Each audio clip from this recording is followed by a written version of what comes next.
I'm Grace Randolph from Beyond the Trailer, and in a summer full of special effects movies, The Expendables 2 is kicking it old school, and tonight they're throwing a party. It's pretty crazy. You guys used to all compete at the box office, but now you're working together.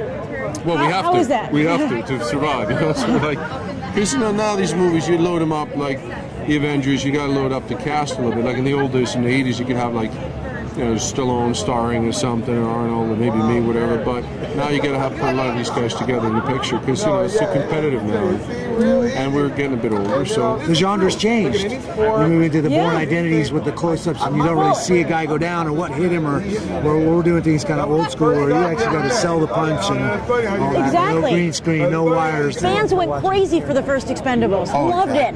What are you doing to reward them for the sequel? How are you upping the ante? Oh, what we did is we made it bigger and better.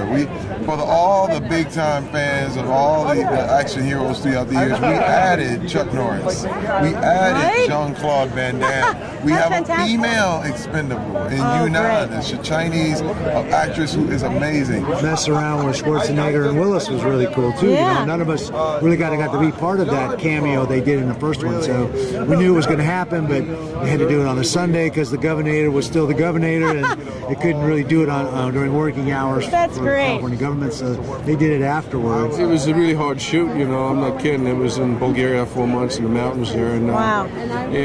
You know, the action was really tough, but you know, I think you got to do that because this kind of film where it's not CGI driven. There's hardly any CGI, so you got to do the stunts. You got to have the real vehicles, the real planes and trains, automobiles, and tanks, or whatever you got.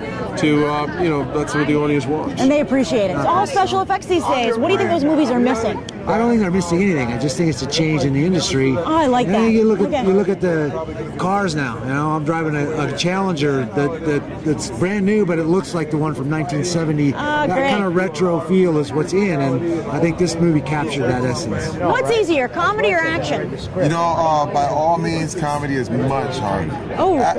Much harder. Nobody knows what's funny. Nobody. It's all subjective.